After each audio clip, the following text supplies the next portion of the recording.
Hello, j'espère que tu vas bien et on se retrouve avec une nouvelle vidéo, mais pas des moindres puisque je vous ai préparé un petit truc très sympathique qui m'a pris un petit peu de temps. Car aujourd'hui, on va commencer une nouvelle série sur les différents styles de tatouage comme on en a déjà parlé ensemble dans les commentaires. Et je me suis dit, mais quoi de mieux que finalement commencer par la base, c'est-à-dire le style old school. Donc, n'hésite pas à t'abonner, à liker cette vidéo et à enclencher la petite cloche comme d'habitude. Et pour ceux qui ne me connaissent pas encore, eh bien déjà, bienvenue, je suis Manrose. Ici, on parle de tatouage, de mon salon de tatouage, mais aussi un petit peu de ma vie. Go!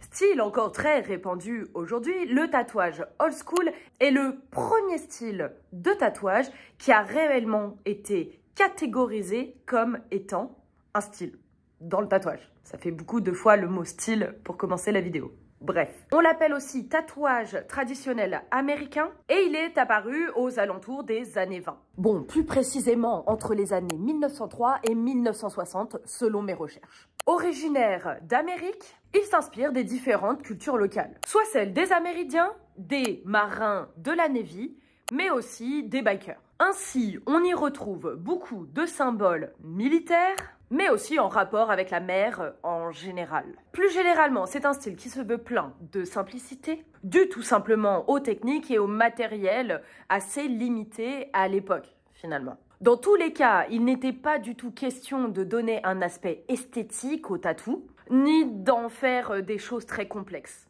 Voilà. Donc on retrouve beaucoup de motifs classiques, mais remplis de symbolique. Bon, et c'était aussi clairement une manière d'exprimer certaines idéologies. En bref, pour définir en quelques mots le style old school, je dirais que c'est un style de tatouage à la fois simple et rempli de sens. Malgré les différentes influences que j'ai citées, ce sont principalement les marins qui ont participé à populariser ce type de dessin. En effet, pour eux, c'était une façon de se rappeler de leur entourage lorsqu'ils partaient en mer. Quand ils voulaient, par exemple, garder en mémoire leur bien-aimé ou encore des souvenirs importants. C'est pour ça qu'au fur et à mesure des années, les symboliques autour des différents motifs se sont renforcés. Maintenant, on va discutailler ensemble de comment reconnaître le style old school. Il se caractérise plus généralement par des lignes. Mais vous me saoulez, les bouchons!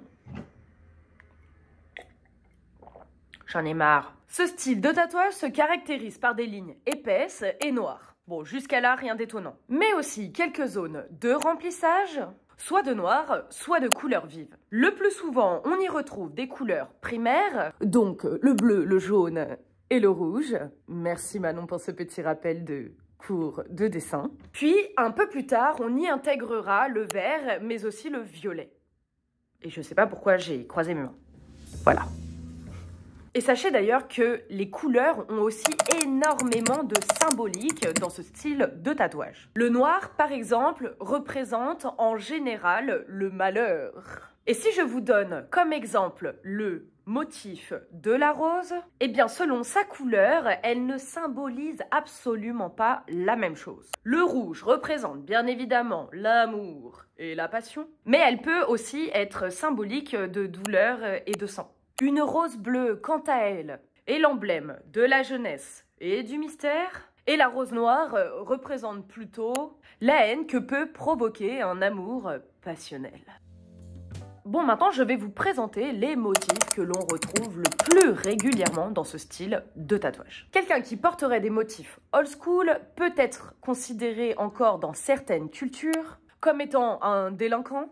Et pourtant, ce style de tatouage est de nouveau très en vogue. Car si vous avez fait attention aux gens tatoués que vous croisez, ou même peut-être toi, d'ailleurs, il y a quand même énormément de motifs qui reviennent très souvent, parfois détournés dans d'autres styles, mais qui, à l'origine, viennent du tatouage old school. Comme, par exemple, la pin-up, que ce soit la pin-up entière, comme là, ou la pin-up / gitane de profil, comme ici, sans oublier l'encre marine, les cœurs, les hirondelles, les roses, les poignards, mais on retrouve aussi la panthère, la lame de rasoir ou encore la toile d'araignée par exemple. Et on peut aussi catégoriser certains motifs qui seront plus utilisés afin de relier les tatouages entre eux. Comme par exemple, les motifs représentant les 5 éléments. Feu, flamme, mer, eau, des vagues, etc. etc. Des messages écrits régulièrement dans des parchemins, que je te glisse bien entendu sur l'écran pour t'éviter de devoir supporter mon accent incroyable. Ou encore les gouttes de sang. Bon, maintenant, tu as compris à quoi ça ressemblait le tatouage old school. Mais du coup, il est temps de te parler de certains tatoueurs qui ont quand même beaucoup contribué au développement de ce style de tatouage et surtout des noms de tatoueurs que tu es, à mon sens, obligé de connaître si tu parles avec un autre tatoueur du tatouage old school. Sinon, ça va paraître chelou. Puisqu'on ne peut pas vraiment parler du tatouage old school sans parler de Sailor Jerry Collins ou encore de Don Ed Hardy. Ces deux messieurs ayant joué un rôle majeur pour que cet art ait une renommée mondiale. Bon, et pour que tu puisses te la péter un petit peu, je vais t'expliquer grosso modo leur histoire. Mais si vous voulez en savoir plus, eh bien dites-le moi en commentaire car je ferai des vidéos carrément sur ces deux gugus. Voilà.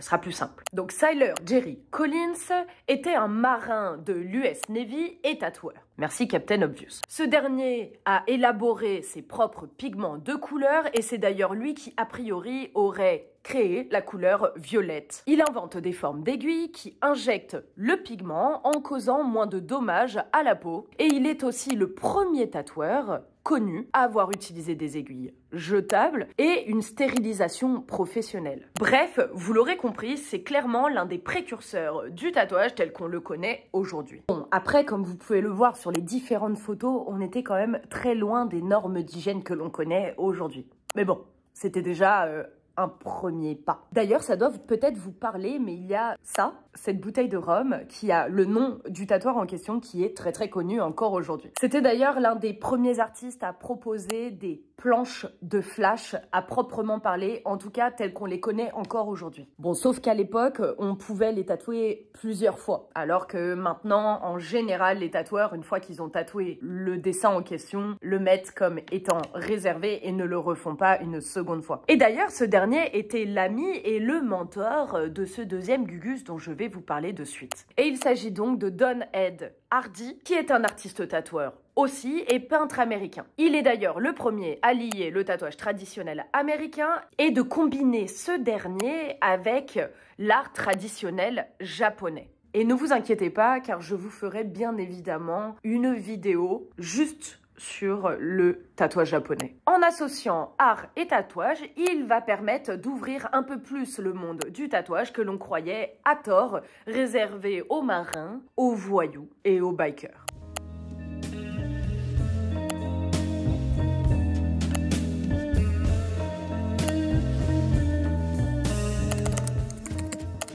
Voilà un petit peu ce qu'il en était pour le tatouage old school. J'espère que cette vidéo t'a plu. J'ai essayé de la rendre un petit peu dynamique et surtout de la faire pas trop longue pour que tu aies vraiment l'essentiel à savoir sur ce style de tatouage. Si ça t'a plu, n'hésite pas à me le faire savoir en likant cette vidéo, mais n'hésite pas non plus à t'abonner et à enclencher la petite cloche. Et on se retrouve bientôt. En attendant, prends soin de toi. Ciao!